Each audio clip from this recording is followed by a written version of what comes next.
Imagine experiencing pleasure so intense it's been compared to an orgasm, or the euphoria of falling in love, but accessible entirely through meditation, with no substances, no external triggers, just your mind. What if I told you that within your consciousness lies the capacity for states of bliss so profound they can fundamentally change how you experience reality? Today, we're exploring the jhanas, 8 progressive states of consciousness that Buddhism has mapped for over 2 millennia, and that modern practitioners are rediscovering as shockingly accessible paths to extraordinary well-being. The jhanas are a series of 8, sometimes 9, altered mental states deeply rooted in Buddhist tradition. The word jhana comes from the Pali verb meaning to meditate or to contemplate. But these aren't your typical mindfulness states. They're characterized by profound concentration and what practitioners describe as escalating waves of blissful absorption. Think of the jhanas as way stations on a journey through consciousness itself. They begin with intense physical pleasure and gradually evolve into states where the very boundaries of self and reality begin to dissolve. Some describe the progression as moving from euphoria to deep peace, and finally to the temporary dissolution of consciousness altogether. But here's what's fascinating. While these states were traditionally considered rare achievements reserved for advanced monastics, modern teachers are discovering they might be far more accessible than anyone imagined. Some practitioners report reaching the first jhana in under an hour of practice. So what does it actually feel like to enter a jhana? Practitioners struggle to find adequate words, but their descriptions paint a vivid picture. The first jhana is often described as a laser beam of intense tingly pleasurable electricity coursing through your body. Imagine champagne bubbles fizzing through every cell, or the sensation of touching your tongue to a battery, but instead of pain, pure pleasure. One practitioner called it an escalating pleasure loop, the complete opposite of a panic attack. As you progress through the jhanas, the experience transforms.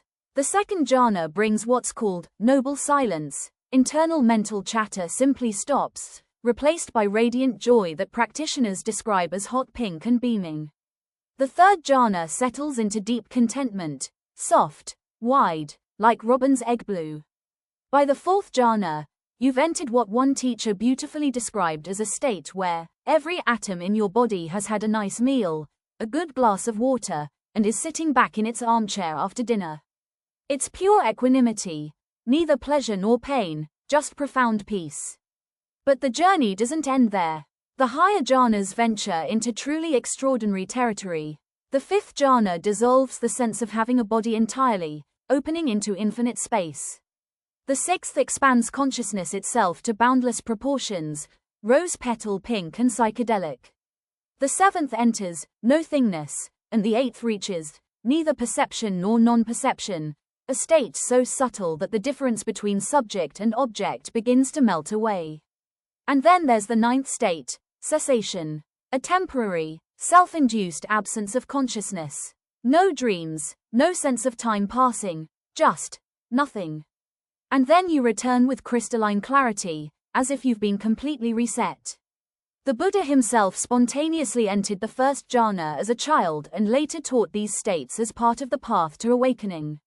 For centuries, they were central to Buddhist practice. But then something interesting happened. They nearly disappeared. By the 5th century, texts like the Visuddhimagga began describing jhanas as rare feats attainable by very few. The interpretation shifted toward seeing them as deep absorptive states requiring complete disconnection from the physical body. This made them seem impossibly difficult, and by the 10th century, they had largely vanished from common practice. When the Vipassana movement emerged in the 1950s, it actually discouraged pursuing jhanas, viewing them as hedonistic distractions from true liberation.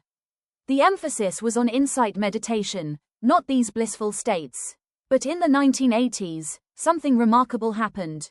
Buddhist nun Ayya Khema began teaching jhanas as a lost art, returning to the original Buddhist texts and finding descriptions that made these states seem far more accessible. Her interpretation sparked what we now call sutta-inspired jhana teaching, a movement that emphasizes the more attainable, light jhanas, rather than the impossibly deep absorptions described in later texts. So how do you actually access these states? The basic technique is surprisingly straightforward. You concentrate your mind on something that generates pleasant sensations, gratitude, joy, loving kindness, and then intensify that feeling through sustained attention. The key is learning to work with what's called piti, a tingling, energetic sensation that often arises during meditation. Instead of ignoring these pleasant feelings, you deliberately shift your attention onto them, creating what teachers describe as a positive feedback loop between attention and emotion. For some practitioners, accessing jhanas is less about relaxation and more about sustained, highly focused engagement, like entering a flow state but directed inward. As your concentration deepens and you learn to let go more completely, the qualities of each jhana naturally give way to the next. Modern retreat centers report success rates of around 70% for beginners accessing their first jhana within 40 hours of practice. Companies like Jhanas are even developing neurofeedback technology to make these states more accessible to everyday practitioners. But accessing cessation, the ninth state, requires mastery of both the jhanas and insight meditation. Practitioners need to be able to enter any jhana at will, predetermine its duration, emerge precisely when intended, and reflect clearly on the experience. What's happening in the brain during these extraordinary states? While research is still emerging, the findings are fascinating. EEG studies show increased global gamma synchronization during jhana states, the same brain wave patterns associated with peak awareness and the unlearning of habitual mental patterns. fMRI scans reveal decreased activity in the prefrontal cortex, the brain region responsible for complex thinking and self-referential processing, while older brain regions like the brainstem show increased activity.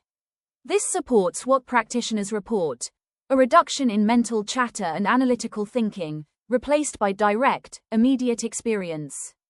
Brain activity during jhanas actually resembles patterns seen in deep sleep or even under certain anesthetics, yet practitioners remain fully conscious and aware. Researchers are particularly intrigued by cessation events, which show a gradual decrease in neural communication between brain regions, followed by what appears to be a complete, but temporary, shutdown of conscious experience. But jhanas aren't just about feeling good. Traditionally, they serve a deeper purpose, developing the mental clarity and concentration skills necessary for profound insight into the nature of reality itself. The benefits practitioners report extend far beyond the meditation cushion. Many describe improved emotional regulation. Difficult emotions no longer knock them off balance the way they once did. Colors appear brighter, sound sweeter, and there's a profound sense of having accessed an infinite resource within that's available without external conditions. Some compare the therapeutic benefits to MDMA or psychedelics, but with significant advantages. Jhanas are legal, freely available, and come without side effects or the need for external substances. Perhaps most remarkably, many practitioners report that after experiencing cessation, something fundamental shifts. The search for happiness outside themselves often ends because they've discovered an inexhaustible source within. Some describe feeling complete, like they've finished a video game and no longer feel driven to keep playing. This brings us to an interesting modern debate. As jhanas move from monastery to marketplace, questions arise about their commercialization. Traditional teachers worry about mindfulness, the risk of stripping away spiritual context and turning profound practices into mere self-help techniques.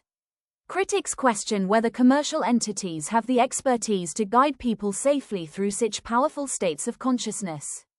They worry about the repackaging of rich practices losing their deeper meaning. But proponents argue that making these practices widely accessible could be a moral imperative. If jhanas can genuinely help with mental health and well-being, shouldn't they be available to the millions who might benefit? They point out that secular approaches can offer more agency and be more inclusive than traditional religious frameworks. Whether you approach jhanas from a Buddhist perspective, a secular mindfulness practice, or simple curiosity about consciousness, they offer something remarkable, proof that within your ordinary awareness lies extraordinary potential. These aren't supernatural states requiring years of monastery life. They're natural capacities of human consciousness, waiting to be discovered through focused practice and skillful attention. The jhanas remind us that happiness isn't something we need to find out there. It might be the very ground of our being, accessible through the simple but profound act of paying attention in just the right way. Of course, like any powerful practice, jhanas are best approached with guidance from experienced teachers and a genuine commitment to practice. But the invitation is there, to explore states of consciousness that have been delighting and transforming practitioners for over 2,000 years. Who knows, your next meditation session might just surprise you.